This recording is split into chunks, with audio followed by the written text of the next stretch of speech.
Howdy. Uh, Welcome to Dagon. I would be doing this in more, cinematic light, but, you know, without this light, I'd look like... And you can't really see much of my Halloween costume. Eh, I'll keep it as is, as this. Why not? This provides sunlight. Thank you, OBS. Well, I can even... extra spooky. It is, in fact, Halloween on the day of recording, and... Oh, I know, I'm late. I just figured, might as well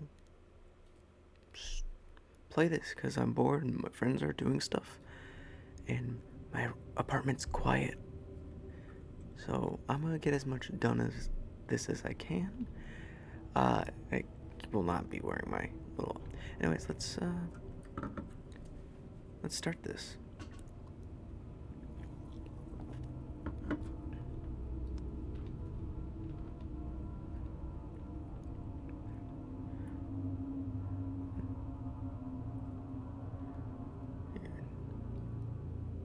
Okay, so this is just... I am writing this under an appreciable mental strain, since by tonight I shall be no more. So this is, HP Lovecraft thing. Wow, this...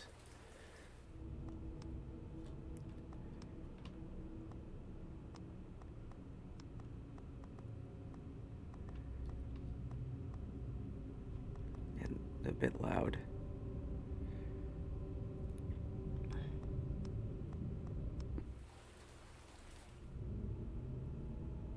During the game you'll be... Oh, I'm not wearing my glasses, but I probably should be. During this game you'll encounter interactable elements. Some of them will allow you to continue your journey. Others will reveal interesting facts about the original short story, its historical background, and the author. Okay.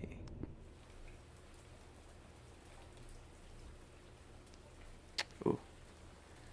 Penniless, and at the end of my supply of the drug which alone makes life endurable, I can bear the torture no longer, and shall cast myself from this garret window into the squalid street below. Do not think from my slavery to morphine that I am a weakling or a degenerate. When you have read these hastily scrawled pages, you may guess, though never fully realize, why it is that I must have forgetfulness or death.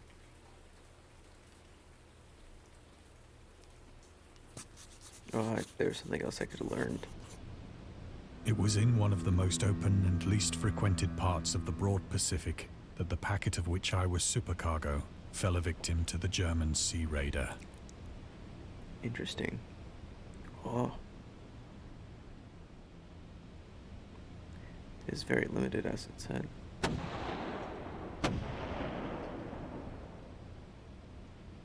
The Great War was then at its very beginning, and the ocean forces of the Hun had not completely sunk to their later degradation. So that our vessel was made a legitimate prize, whilst we of her crew were treated with all the fairness and consideration due us as naval prisoners.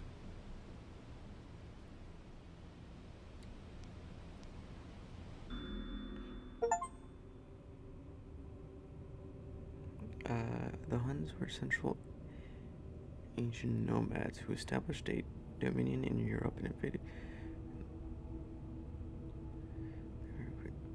brutal and deadly weapons. The German Emperor Wilhelm II gave us two troops on before they embarked to China.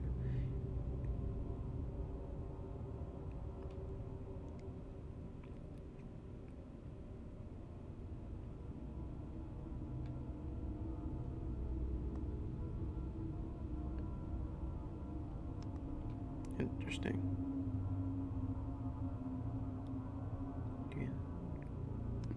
Okay.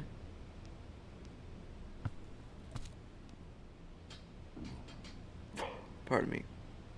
So liberal, indeed, was the discipline of our captors, that 5 days after we were taken, I managed to escape alone, in a small boat, with water and provisions for a good length of time.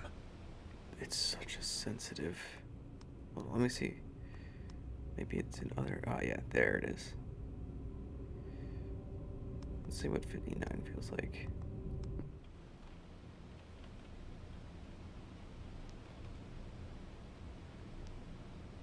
That feels a lot better. At 80, it was like... When I finally found myself adrift and free, I had but little idea of my surroundings. Never a competent navigator, I could only guess vaguely by the sun and stars that I was somewhat south of the equator. Impressive. Of the longitude, I knew nothing, and no island or coastline was in sight.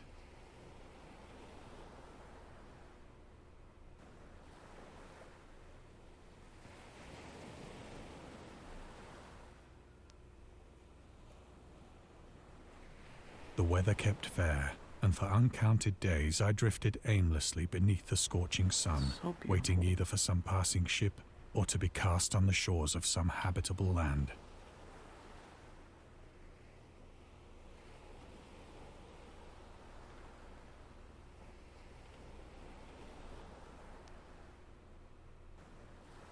But neither ship nor land appeared, and I began to despair in my Right. solitude upon the heaving vastness of unbroken blue.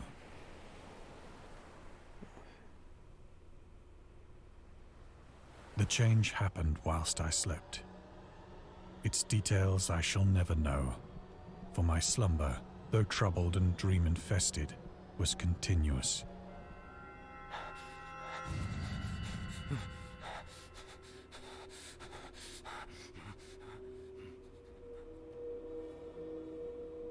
How interesting. When at last I awoke, it was to discover myself half sucked into a slimy expanse of hellish black mire, which extended about me in monotonous undulations as far as I could see, and in which my boat lay grounded some distance away. Though one might well imagine that my first sensation would be of wonder at so prodigious and unexpected a transformation of scenery, I was in reality more horrified than astonished. I mean, look at that guy. He got some chompers on him over there. At least that's what it looks like. For there was in the air, and in the rotting soil, a sinister quality which chilled me to the very core. There's always that light. The region was I putrid don't with the think it's- carcasses of decaying fish, and of other, less describable things which I saw protruding from the nasty mud of the unending plain. I don't think that's the sun, lovingly. I haven't listened to Dagon or read it. I don't read a lot of things, though. Perhaps I should not You hope to partake in- convey in mere words the unutterable hideousness that can dwell in absolute silence and barren immensity. I do partake in HP Lovecraft short stories. Yeah, that man, the little guy over there, like you can barely see him. That's Chomper. He got some chompers, like, you know. There was nothing within hearing, and nothing in sight, save a vast reach of black slime. Yet the very completeness of the stillness and the homogeneity of the landscape oppressed me with a nauseating fear.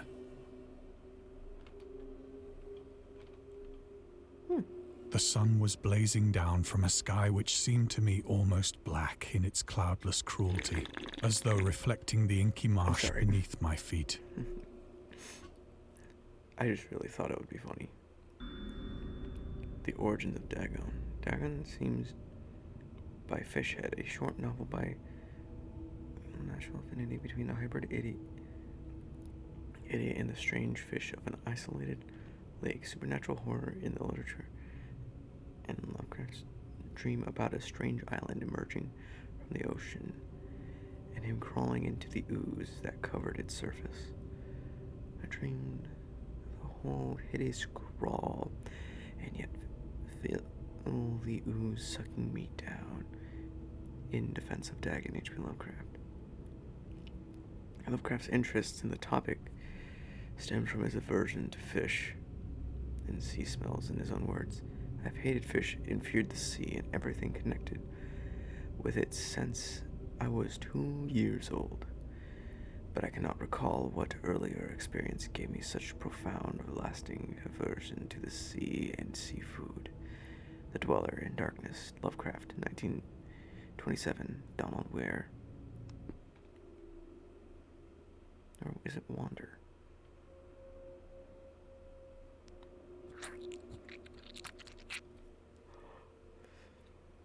As I crawled into the stranded boat, I realized that only one theory could explain my position. Through some unprecedented volcanic upheaval, a portion of the ocean floor must have been thrown to the surface, exposing regions for which innumerable millions of years had lain hidden under unfathomable watery depths.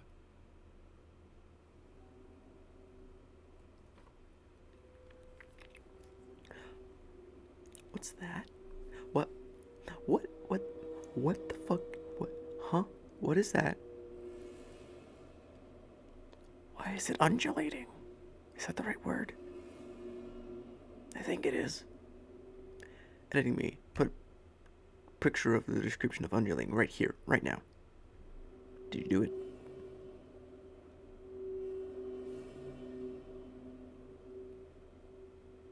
I'm waiting.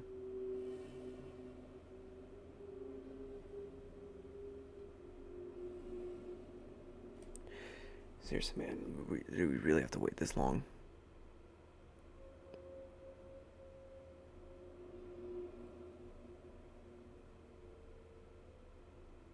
Thank you, finally. Now, let's continue on. So great was the extent of the new land which had risen beneath me that I could not detect the faintest noise of the surging ocean, straining my ears as I might.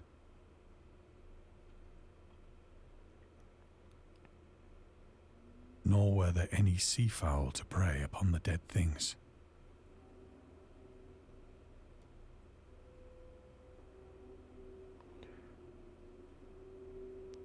That seems like the correct thing to do, to click on, but nothing else to click on. For several hours I sat thinking or brooding in the boat, which lay upon its side and afforded a slight shade as the sun moved across the heavens.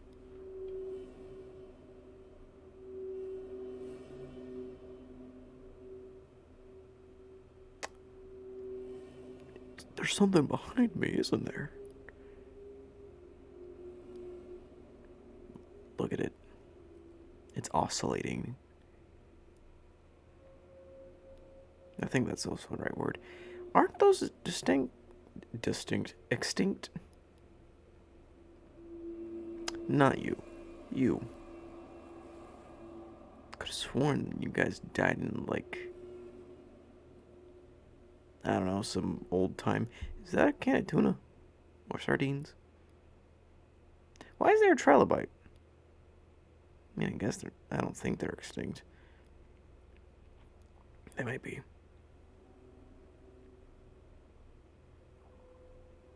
Man, I should call Aiden.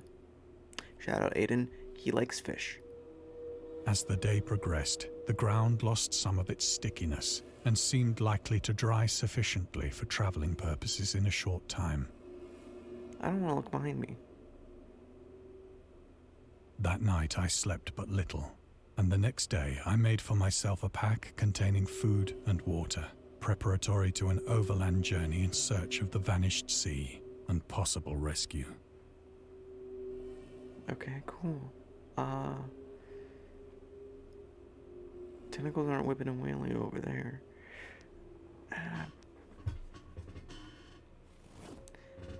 On the third morning, I found the soil dry enough to walk upon with ease. One moment. Alright. Ant problem solved. The odor of the fish was maddening, but I was too much concerned with graver things to mind so slight an evil, and set out boldly for an unknown goal. Okay, no use looking back. What the fuck is that?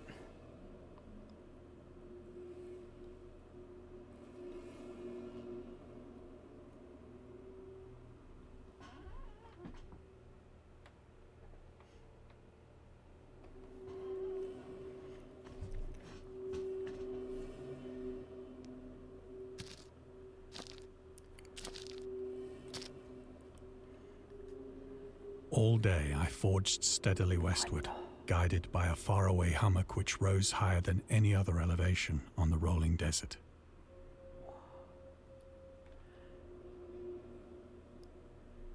That's from Half-Life. I swear, that's from Half-Life.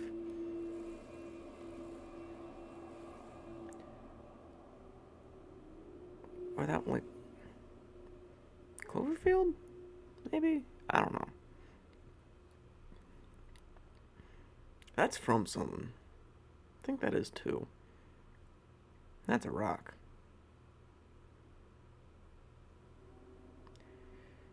I really want to get closer to one of these things. Really? I want to see these things. Oh, poor buddy. Oh, I feel bad. But I should also leave. He's going to explode soon.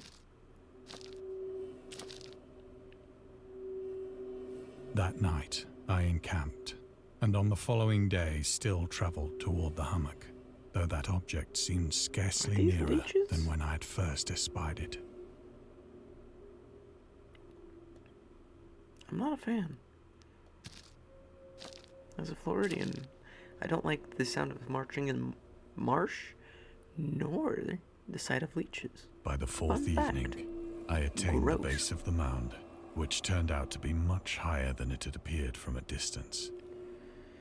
This is in the mound from The Mound by HP Lovecraft, and I forget the other author who worked on it. I think it was another author. I don't know. An intervening valley setting it out in sharper relief from the general surface. Too weary to ascend, I slept in the shadow of the hill. I would not. I know not why my dreams were so wild that night. I know why.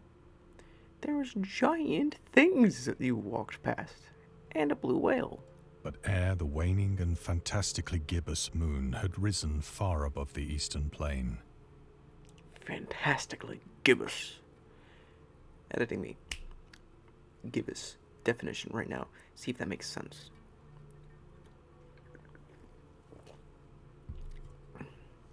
Doesn't make sense. I don't know. I'm not psychic. I can't tell the future.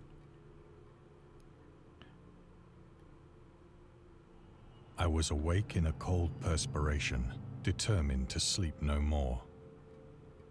Me at night when I get hungry for real. Such visions as I had experienced were too much for me to endure again. Damn. Brother said I'm too spooked. And in the glow of the moon I saw how unwise I had been to travel by day.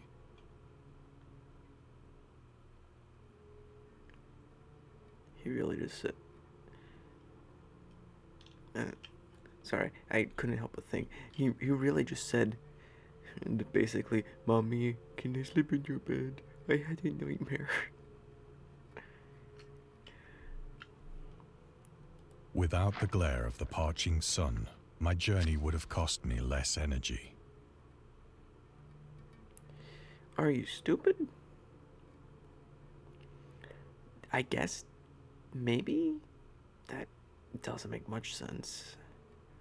Because you also lose energy while being cold, though moving does help warm you up. It's much...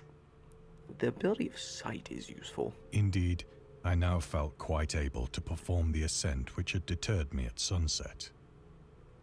Picking up my pack, I started for the crest of the eminence. Bro, you just took a power nap. I don't know what the fuck you mean. That wasn't anything else. I have said that the unbroken monotony of the rolling plain was a source of vague horror to me. But I think my horror was greater when I gained the summit of the mound and looked down the other side into an immeasurable pit or canyon, whose black recesses the moon had not yet soared high enough to illumine. I felt myself on the edge of the world, peering over the rim into a fathomless chaos of eternal night. Through my terror ran curious reminiscences of Paradise Lost. Isn't that a book? And of Satan's hideous climb through the unfashioned realms of darkness. Why is it glowing? As the moon climbed higher in the sky, I began to see that the slopes of the valley were not quite so perpendicular as I had imagined. I really need to turn off the Steam notifications.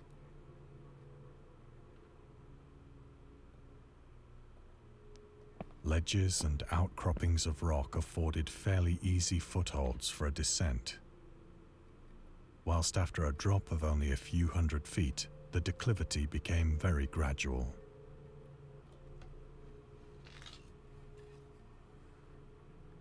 I warn you, I have a plastic hammer. It hurts. I should know I've hit myself like 3 times today because I got bored. Urged on by an impulse which I cannot definitely analyze, Little I scrambled with cube. difficulty down the rocks and stood on the gentler slope beneath, gazing into the Stygian deeps, where no light had yet penetrated. That ain't me. You know the drill. Stygian.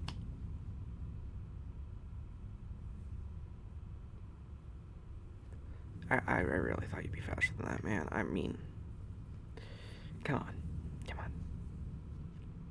All at once, my attention was captured by a vast and singular object on the opposite slope.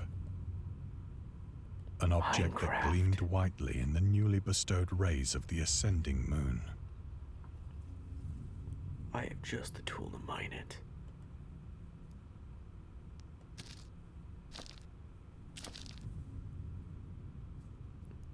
That it was merely a gigantic piece of stone, I soon assured myself. We need some cobblestone. But I was conscious Need of to a make a distinct furnace. impression that its contour and position were not altogether the work of nature.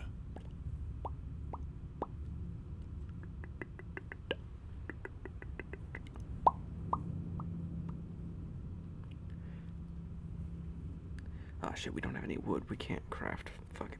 We left all the wood on the ship. Amateur move. Amateur move. A closer scrutiny filled me with sensations I cannot express. Express them then. Lamau.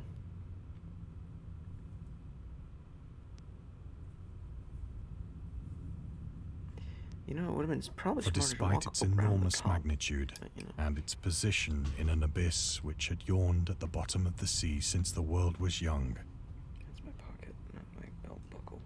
Not belt buckle, belt loop. There we are.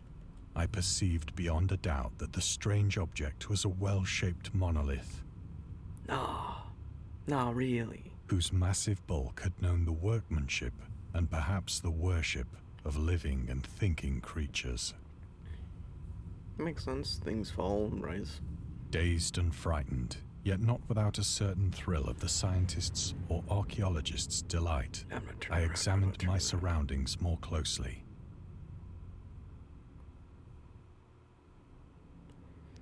You can't pay me to turn around. I don't think I can. But you can't pay me to. The moon, now near Oh, the for a second I zenith, thought it was in shone the water, weirdly like- and vividly above the Big towering word. steeps that hemmed in the chasm, and What? revealed the fact that a far-flung body of water flowed at the bottom, winding out of sight in both Is that the directions Payday Crew? and almost lapping my feet as I stood on the slope. That looks like the Payday Crew. Across the I like chasm, Payday. the Played wavelets Payday washed the 2 base again. of the Cyclopean monolith. Lovingly, I've heard enough about Cyclopean from Call of Cthulhu. Ugh. On whose surface I could now trace both inscriptions and crude sculptures. Please don't make me go in the water. For a second, I thought that was a sheep. The writing was in a system of hieroglyphics unknown to me and unlike anything I'd ever seen in books, I mean, that's clearly a symbol of Cthulhu. consisting for the most part of conventionalized aquatic symbols such as fishes, eels, octopi, crustaceans, mollusks, whales, and the like. Odd shark. Several species. characters obviously represented marine things which are And there's unknown to the modern Cthulhu's, world. like, main thing. It's him. but whose decomposing forms I had observed on the ocean-risen plain. Interesting. It was the pictorial carving, however, that did most to hold me spellbound.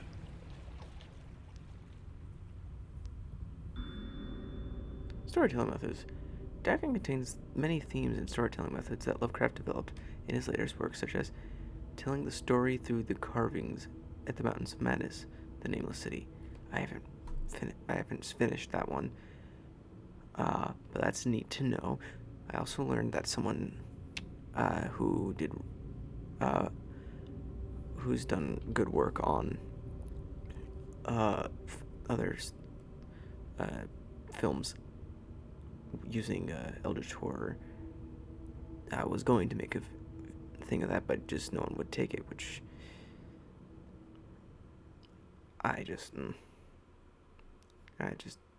don't see the use of it, of why they didn't, because he makes great movies. Journals and characters' notes, Shout Out of Time, and The Haunter of the Dark. Put those on my to-read list. Islands emerging from the ocean. That's kind of not really that special, but I guess, sure. Or fictional beings and deities based on real events and mythologies. Migu. Migu. Probably is Migo. And the Whisperer in the Darkness. Also add that to my list. It's also considered the origin of Cthulhu myth. It's also considered the origin of the popular Cthulhu mythos. Some of Lovecraft's other stories also conclude in a manner similar to Dagon, but skipping the details to not spoil this ending. Smart. Plainly visible across the intervening water, on account of their enormous size, were an array of bas-reliefs whose subjects would have excited the envy of a doré. I think that these things were supposed to depict men, at least a certain sort of men, though the creatures were shown disporting like fishes in the waters of some marine grotto, or paying homage at some monolithic shrine which appeared to be under the waves as well. Of their faces and forms I dare not speak in detail, for the mere remembrance makes me grow faint, grotesque beyond the imagination of a Poe or a Bulwer. Yeah, I swear those are just Payday 2 masks. They were damnably human in general outline, despite webbed hands and feet, shockingly wide and flabby lips.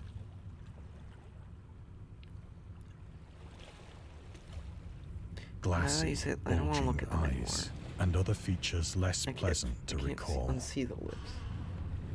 On the bottom one. Curiously enough, they seem to have been chiseled badly out of proportion with their scenic background.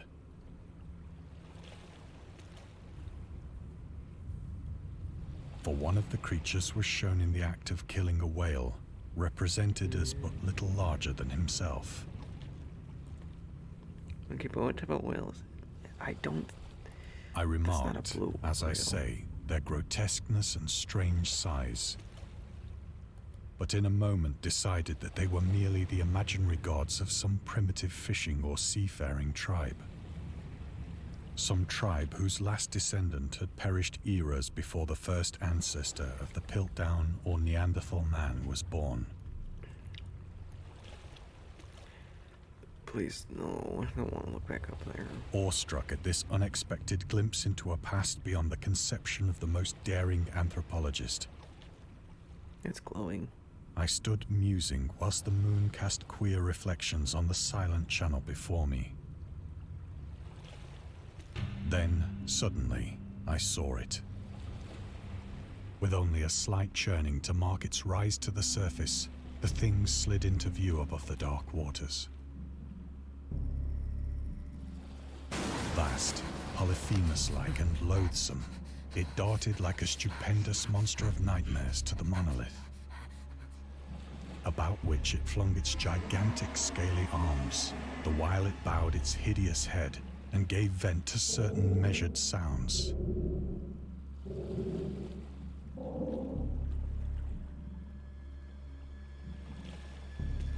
I think I went mad then.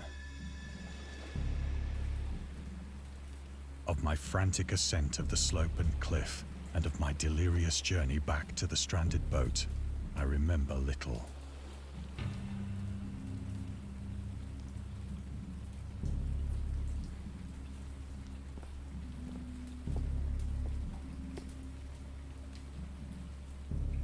I believe I sang a great deal and laughed oddly when I was unable to sing.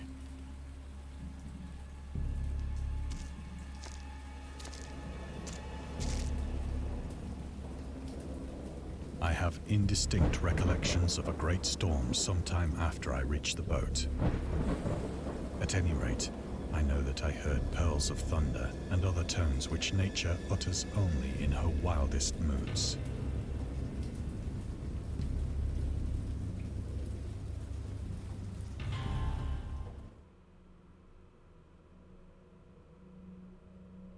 When I came out of the shadows, I was in a San Francisco hospital. Sorry, Sorry, I thought I heard something, but seeing it is no longer dark right now, figured wouldn't hurt to have my light on. Also, this is a pretty cool painting I found at the dollar store. Editing me, picture of it right now. Hey, good job, you did that fast. It's pretty cool. That very much. I would have paid more than its asking price was. So I'm quite happy with it. Brought thither by the captain of the American ship which had picked up my boat in mid-ocean.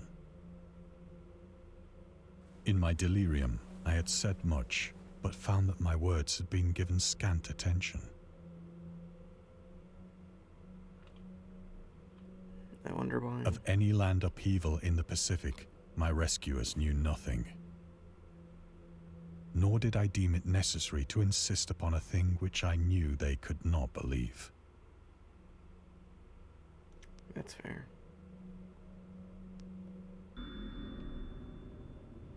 Lovecraft was a prominent figure in the world of amateur journalism. In 1915, he started publishing his own journal called The Conservative, which included political and social commentary, poetry, short stories, and literary criticism written by him and other authors. Howard was a skilled wordsmith, but he also took criticisms to heart, which resulted in his decision to step away from writing poetry and concentrated on weird fiction again. For the first time since his teenage years, Dagon, published in 1919, is one of the short stories written during that period. In this example excerpt from The Conservative, the master of horror fiction explains his attitude towards warfare and the idea of world peace. Why any sane human being can believe in the possibility of universal peace is more than the conservative can fathom. Should the entire civilized world agree simultaneously to disarm, one or more nations would undoubtedly retain secret armaments, and at the proper time take advantage of their more altruistic and less astute contemporaries in a wild career of conquest against unarmed victims. No country is or ever can be above warfare until the basic impulses of the human animal shall have miraculously changed.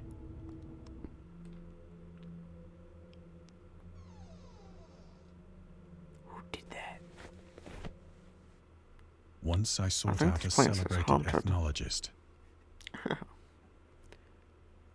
Ethnologist. You know the drill. Thank you. And amused him with peculiar questions regarding the ancient Philistine legend of Dagon, the fish god. He wasn't a god, he was a demon, but go for it. At least from my understanding of Dagon.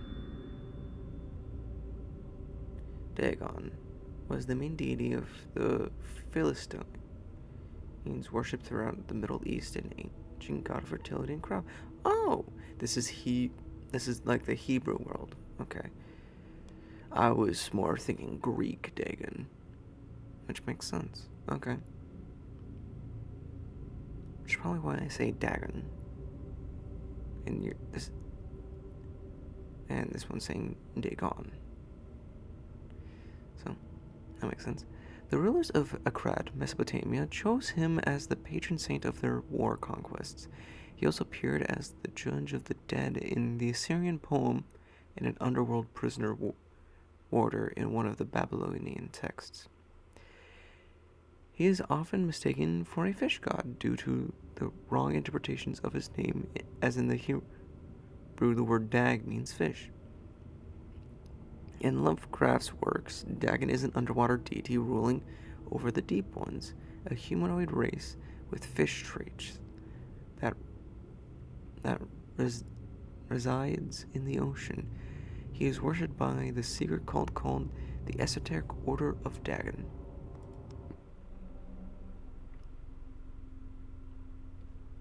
How interesting.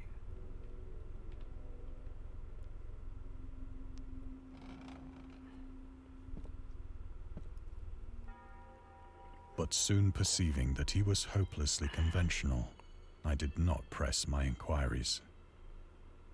Fair enough.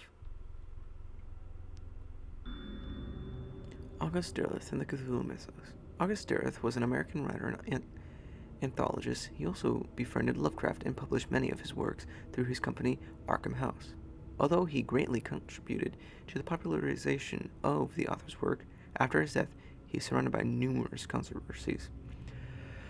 One of his most questionable decisions involved introducing the good versus evil doctrine. Derleth was a devout Catholic to the Cthulhu Mythos, which contrasted with Lovecraft's view of the world and his approach to cosmic horror as a result. The author's works are often misunderstood and misrepresented in today's culture. It is also worth noting that Lovecraft was never really interested in creating a mythology, and the term Cthulhu Mythos was coined by Derleth after the author left the mortal plane. Okay, so Derleth was the one who coined Cthulhu Mythos based off of Lovecraft's work. Interesting.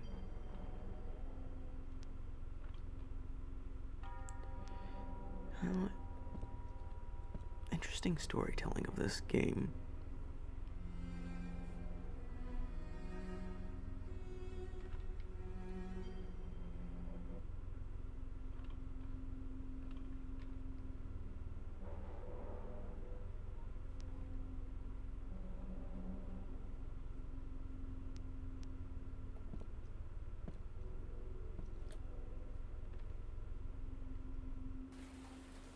It is at night, especially when the moon is gibbous and waning, that I see the thing.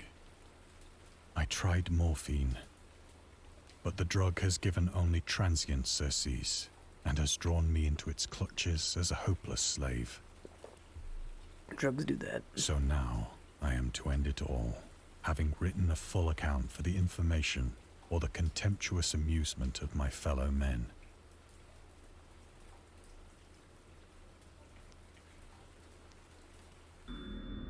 Lovecraft on tobacco and alcohol.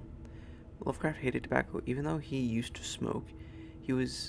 When he was 12, in order to look and feel like an adult. In his correspondence with friends Reinhard Kleiner, he claims that he quit as soon as he started wearing long pants.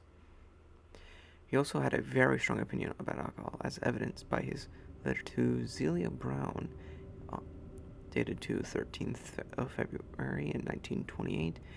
As for the manner of drinking, I have never tasted intoxicating liquor and never intend to. Having a strong aesthetic disgust at anything which blunts or coarsens? Editing me. How's that pronounced? Corson. Thank you. The The delicate nature, equipoise of the evolved human intellect and imagination. Drinking excited my personal repugnancy, hence I don't drink. Let the herds do what they will, I am rather in favor of prohibition, the prohibition of any one antisocial force as well as any other. Source, Lovecraft letters. Huh?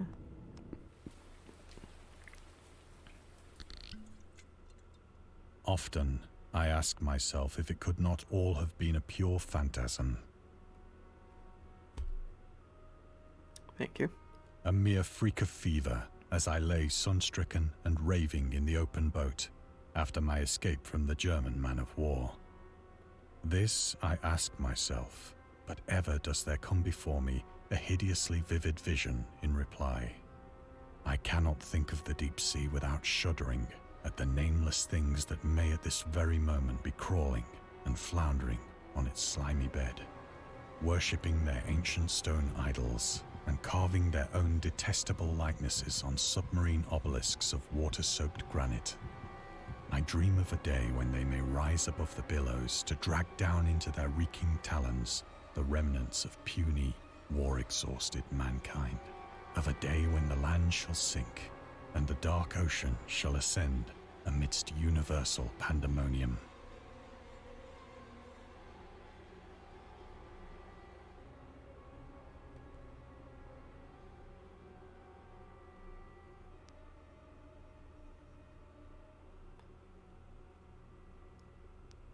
I really wanted to see if it would give me anything like interesting about that stuff, but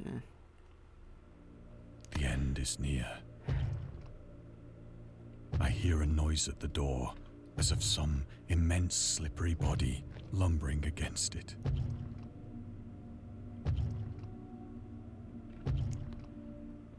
What if I just don't?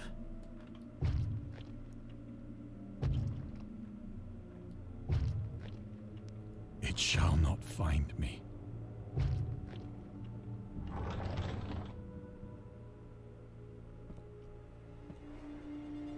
God, that hand!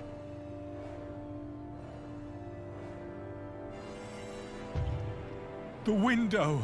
The window!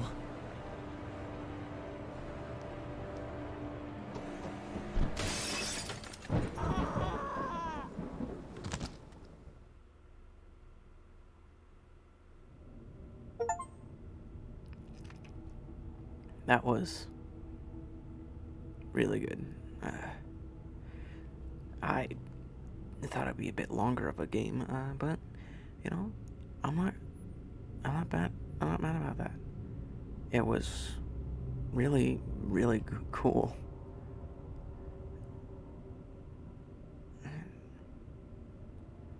I definitely like props to these creators. You can see some of their works here. Then there's a DLC, which I'm very interested in. I would love to give some feedback. But overall, thank you all so much for watching, and I hope you all had a lovely Halloween, and I hope you enjoyed the little Halloween video I put out. I also was going to make a video about making my new profile, which is just a hat with colors and my name. Then I really thought about it. That's boring, so I'm not doing that. Anyways, bye. Hope you come back again sometime.